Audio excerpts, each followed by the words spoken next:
गजाननं भूतगणाधिसेवितं कपित्थजम्बूफलचारुभक्षणम् उमासुतं शोकविनाशकारकं नमामि विघ्नेश्वरपादपङ्कजम् शुक्लाम्बरधरं देवं शशिवर्णं चतुर्भुजं प्रसन्नवदनं ध्यायेत् सर्वविघ्नोपशान्तये नीलाम्बुजश्यामलकोमलाङ्गं सीतासमारोपितवामभागं पाणौ महासायकचारुचापं नमामि रामं रघुवंशनाथं व्यासकरं वन्दे मुनिं नारायणं स्वयं यतः प्राप्तकृपालोका मुक्ता कलेर्गृहात् नारायणं नमस्कृत्य नरं चैव नरोत्तमं देवीं सरस्वतीं व्यासं ततो जयमुदीरयेत् बंदो तुलसी के चरण जिनकी न्ह्यो जग काज कलि समुद्र डूबत लख्यो बिरच्यो सप्त जहाज सियावर रामचंद्र की जय पवन सुत हनुमान की जय उमापति महादेव की जय बोलिए तीर्थराज प्रयाग की जय।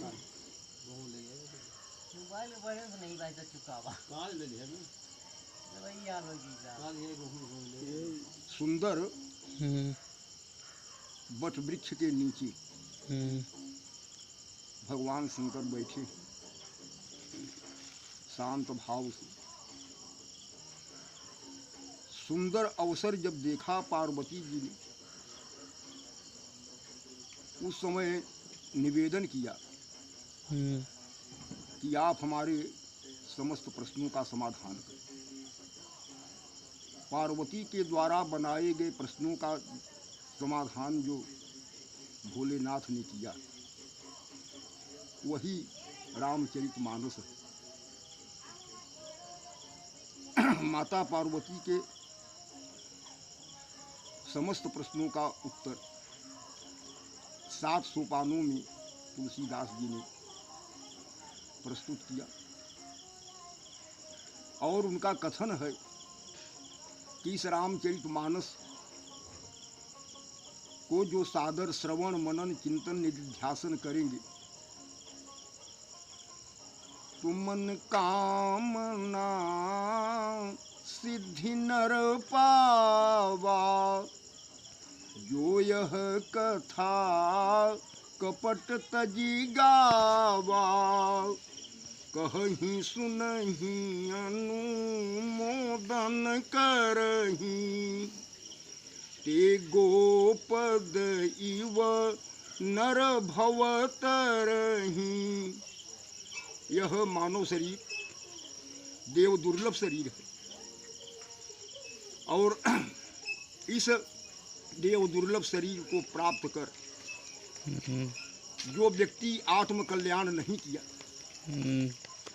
जो भगवान की इस पवित्र कथा से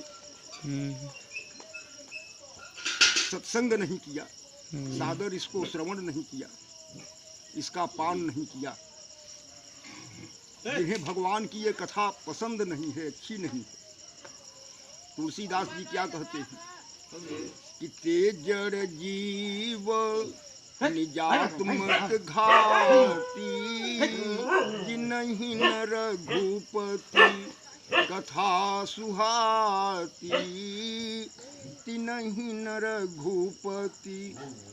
स्वयं भोलेनाथ कहते हैं कि हे पार्वती, तुम तो जगत के कल्याण के लिए प्रश्न किया, लेकिन ऐसे व्यक्ति जो भगवान की कथा को कभी श्रवण मनन चिंतन नहीं करते, उनको धिक्कार। कुलिस कठोर निठुर सोई छाती, जे हरि कथा न सुनी हर साती, जे हरि कथा न सुनी हर साती। तो माता पार्वती ने एक प्रश्न किया कि राज तजा सो दूषण का ही। इस चौपाई की एक अर्धाली में भगवान भोलेनाथ अयोध्या कांड में इस प्रश्न का समाधान करते। मर्यादा पुरुषोत्तम श्री राम ने अयोध्या की राज्य का परित्याग किया। किसी का अगर समाज से उसका परित्याग किया जाता है, उसको बहिष्कृत किया जाता है, तो उसमें कुछ न कुछ दोष रहता है। दोष कायम करके ही उसका त्याग किया जाता है। तो राम ने जब पिता के द्वारा प्रदत्त राज्य का परित्याग किया तो उसमें क्या दोष था? तो अयोध्या कांड के शुरुआत में कवि कुलगुरु गोस्वामी तुलसीदास फिर से अपने गुरुदेव के चरण रज की वंदना करते हैं। श्री गुरु चरण सरोज रज, निज मन मुकुर सुधार, बरनौ रघुबर विमल यस, योदायक फलचार। श्री गुरु चरण सरोज रज, श्री गुरुदेव जी के चरण कमल के रज से मैं अपने मन रूपी दर्पण में जो मलिनता है उसको दूर करता हूँ। क्योंकि जब तक मन में मलिनता है तब तक श्री राम के चरित्र को कहना सुनना समझना कठिन है। इसलिए मन रूपी दर्पण में मलिनता आई तो उसको स्वच्छ करके फिर कहते हैं कि रघुवंशियों में जो सर्वश्रेष्ठ उनके विमल यश का मैं वर्णन करूँ। अब यहाँ रघुकुल खानदान में वर श्रेष्ठ तो चारों भाई हैं। राम भी रघुवर हैं, भरत भी रघुवर हैं, लक्ष्मण भी रघुवर हैं, शत्रुघ्न भी रघुवर हैं। तो अब यहाँ मतलब किस रघुवर का चरित्र चित्रण करना है, वर्णन करना है। आगे विशेषता प्रकट कर रहे हैं कि जिस रघुवंशियों में सर्वश्रेष्ठ मैं उसके चरित्र का इसमें वर्णन करूंगा जिसका विमल यश, जिस रघुवर का विमल यश, जिसके यश में किसी प्रकार का मल नहीं, ऐसे निर्मल यश वाले रघुवंशियों में जो सर्वश्रेष्ठ हैं उनके चरित्र का चित्रण करना। इसलिए हमको फिर से श्री गुरुदेव के चरण रज का आश्रय लेना पड़ा। अगर कोई विद्वान ये कहें कि जब एक बार 7 सोपानों में राम के चरित्र का चित्रण करने के लिए गोस्वामी तुलसीदास ने गुरुदेव की विधिवत वंदना बालकांड के शुरुआत में किया और अयोध्या कांड के अतिरिक्त अन्य कांडों में गुरुदेव की वंदना कहीं नहीं की, तो अन्य कांडों का अपमान क्यों, अयोध्या कांड में पुनरावृत्ति क्यों?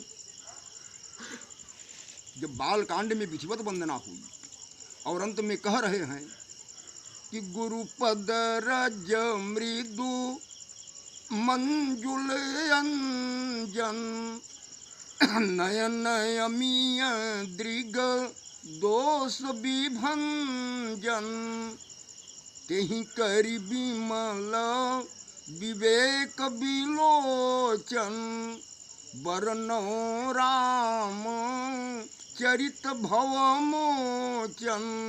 भवमोचन, इस दुस्तर भवसागर से पार कर देने वाले पवित्र श्री राम के चरित्र का मैं 7 सोपानों में वर्णन करूंगा। अपने मन रूपी दर्पण को स्वच्छ किया राम के चरित्र को 7 सोपानों में वर्णन करने के लिए। तो राम के चरित्र का वर्णन करने के लिए तो अपने मन रूपी मुकुर को संभाल लिया, स्वच्छ किया। अब यहाँ लिख रहे हैं कि विमल यश, अब उस रघुवंशी के चरित्र का हमको इस कांड में चित्रण करना है जिसका विमल यश है। इसलिए फिर से हमको गुरुदेव के चरण रज का आश्रय लेना पड़ा। यहाँ कोई शंका की बात नहीं। तो विमल यश किसका है? भरद्वाज जी कहते हैं कि नव विधु विमल तात यश तोरा, नव विधु विमल तात यश तोरा, रघुबर किंकर कुमुद चकोरा। स्वयं मर्यादा पुरुषोत्तम राम कहते हैं कि हे तात भरत, आप व्यर्थ में ग्लानि मत करो।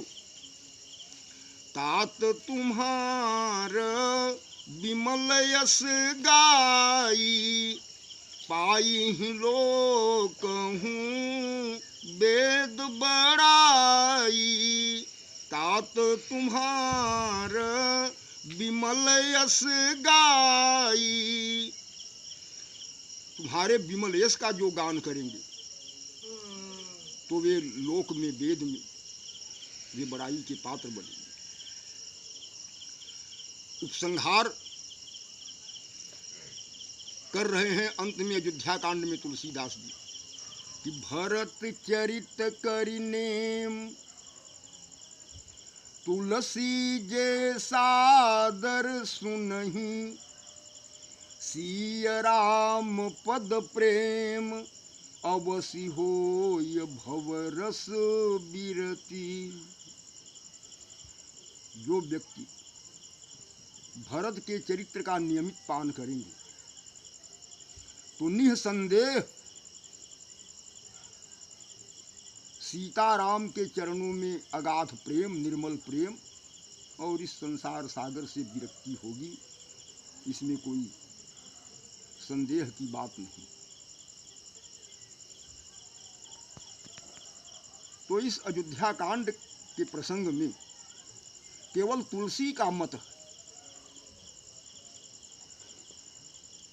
उपक्रम में रघुबर विमल यश, वर्णव रघुबर विमल यश, और आगे उपसंहार कर रहे हैं। जहाँ जिस प्रसंग का उपक्रम किया जाएगा, जहाँ से हम प्रसंग का शुरुआत करते हैं उसी पर समापन होगा।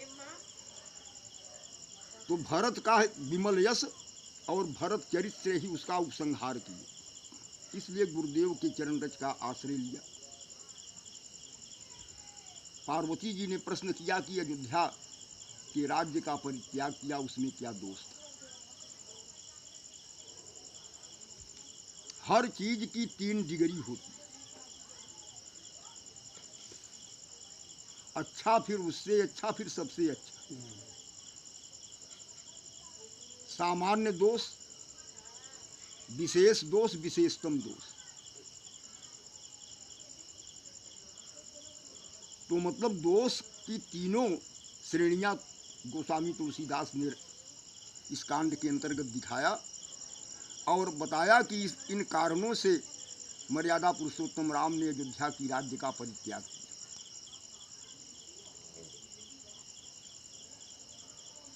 अयोध्या की राज्य का परित्याग करने का उनका लक्ष्य केवल एकमात्र यह नहीं था कि रावण का वध करना। रावण का वध तो कहीं कर सकते थे, लेकिन उनको जगत में एक मर्यादा कायम करना था, सुंदर आदर्श प्रतिष्ठा कायम करनी थी, लोक और वेद की मर्यादा का जिससे लोग उल्लंघन न करें। तो धर्म की स्थापना के लिए उन्होंने अयोध्या का राज्य परित्याग करके और आगे जंगल में गए। कई कारण से तो शुरुआत में उस दिन हुआ क्या, अयोध्या कांड का प्रसंग